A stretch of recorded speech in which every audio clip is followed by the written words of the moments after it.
What's good, guys? It's Joseph, and today I got one of my more useful tutorials that I've made over the course of the years. This one is going to be a morphing shapes in After Effects tutorial. I'm going to put them on the screen really quick. We're just going to be, quickly going through how to make a square morph into, circle, triangle, whatever.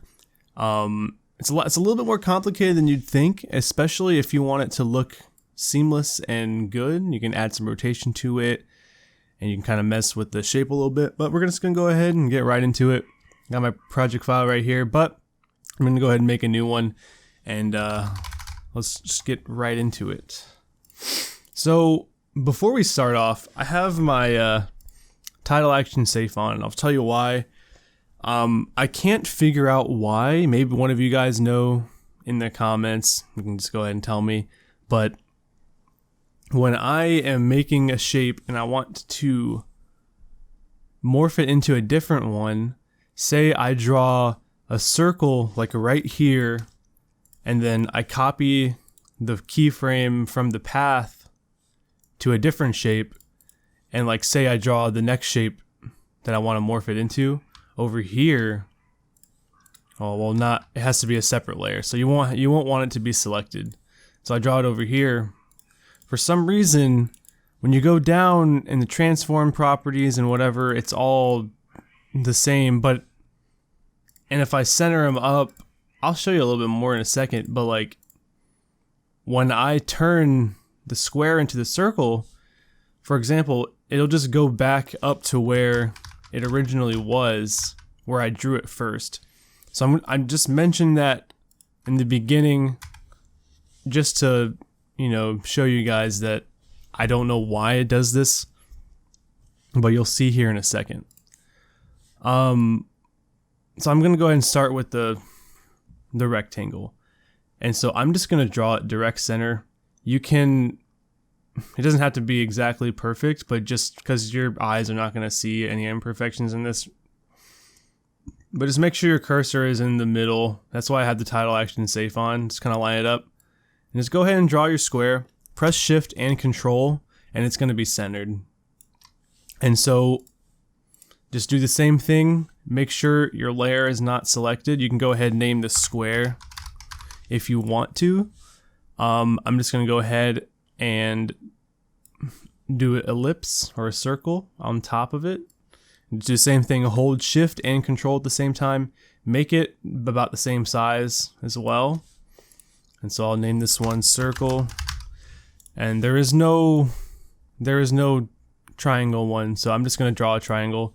Just make sure nothing's selected down here. Go to the pen tool and just click at the top, and then click one of these corners in the bottom, hold shift, go to the next one on the right, and then just end the shape. Just click the top. That's a triangle, and there you go. I'm going to name it triangle. I'm going to put the circle on top, or whatever. It doesn't really matter, to be honest. You can put the square on top if you want to. Okay, so now that that's out of the way, we want to go into the square and the circle. The triangle is already going to be like this because we drew it with the pen tool. But you want to open up your square, go to the rectangle where it says rectangle, and then rectangle path 1. You want to right click that, and then convert to a Bezier path. And then you're going to want to do that with the ellipse as well. The triangle will already be one. And so what you're going to want to do is go back into that path that we created.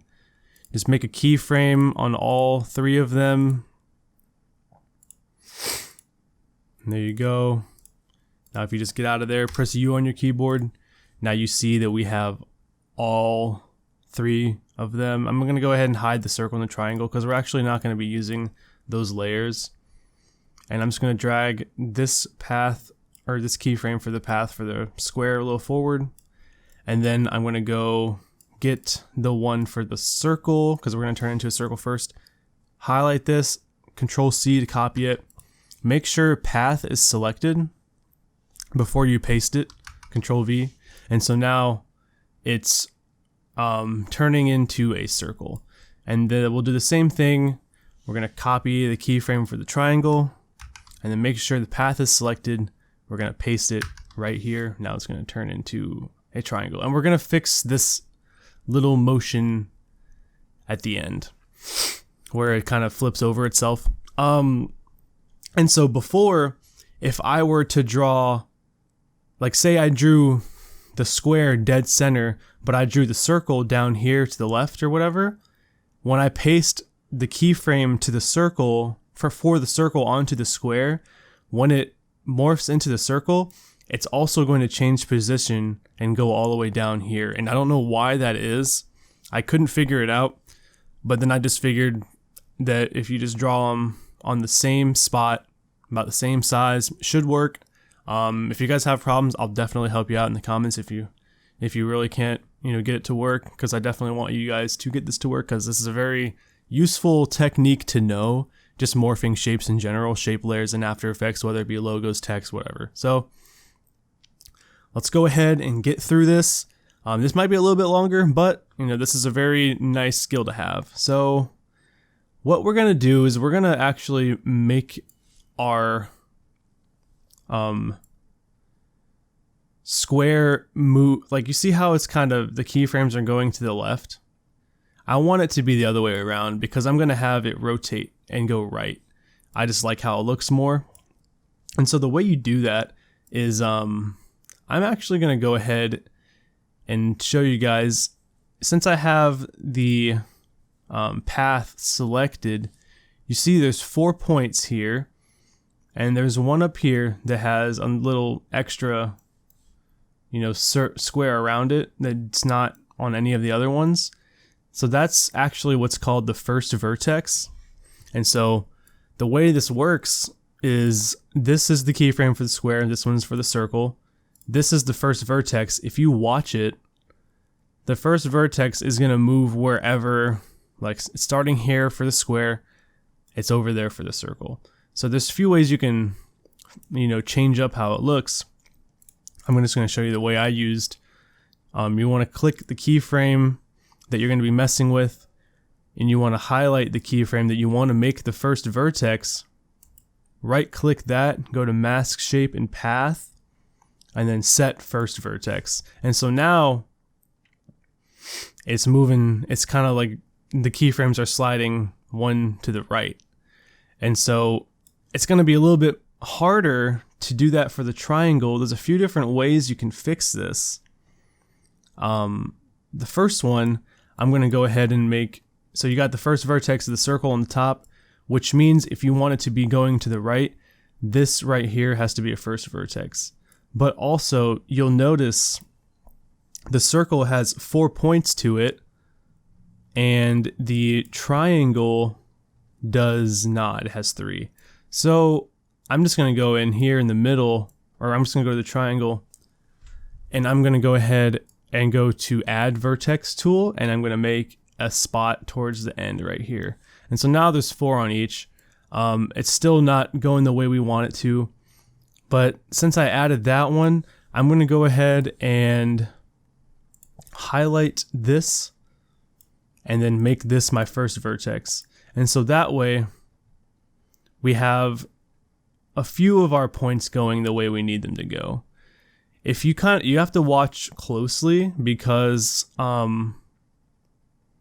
it'll help you understand what's going on. So we have this point down here, it's moving to this left point, and that's what we want. The top's going exactly where we want it, right here. The only difference is these two up here are not. And so this point is for some reason going down to the bottom right, and the bottom right is just going straight to the top or whatever. It's hard to explain. So like this point, we need it to go down to this bottom right, but for some reason it's going to the top. And so basically what needs to happen is these 2 points right here, all they need to do is just be switched. And it's just that simple. And this might be different for whatever shapes you're doing. So you're just going to want to play around with it till it works. But the way I did it, I couldn't figure out how to just switch them just like, that with the click of a button. So what I did to be a little bit more accurate, if you press Control R on your keyboard, it brings up rulers, and just zoom in all the way on this point and just drag a ruler to where it's on that point. And do the same thing for this top one right here. And so now I'm going to this triangle, I got it selected. I'm going to just move this keyframe out of the spot. Same thing with this one.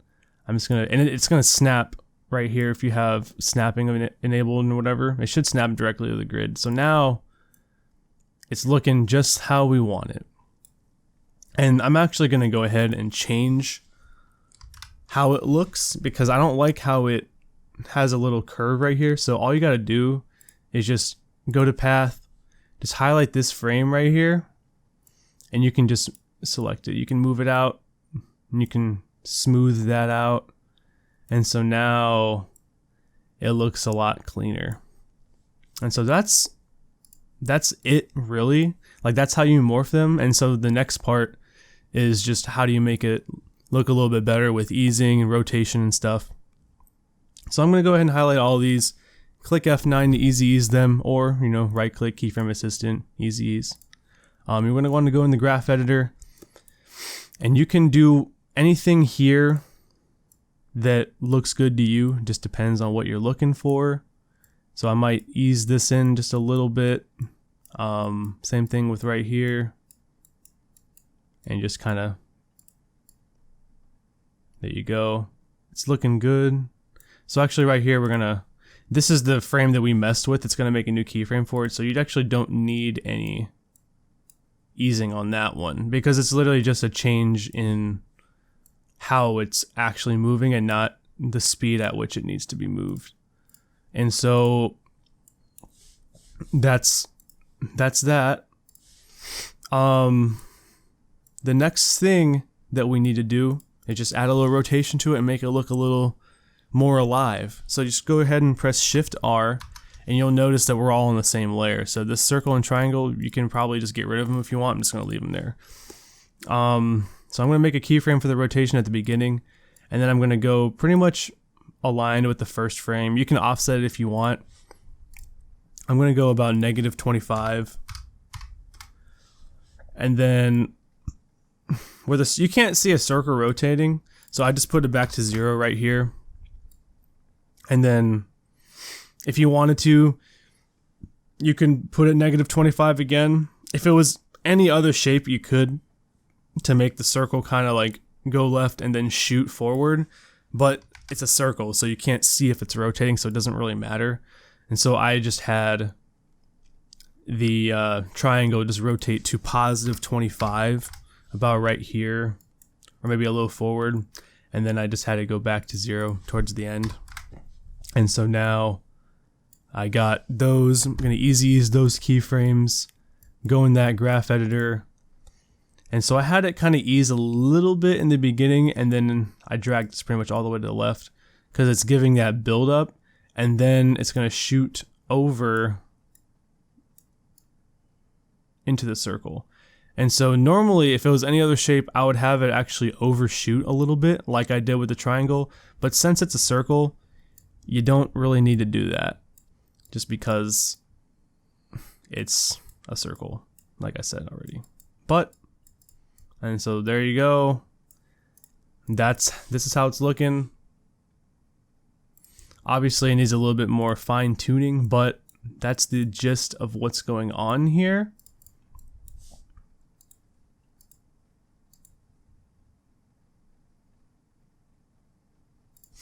I'm not gonna play around with it anymore because the video is almost 15 minutes long already. But that's really it. Like, that's the basics for morphing shapes.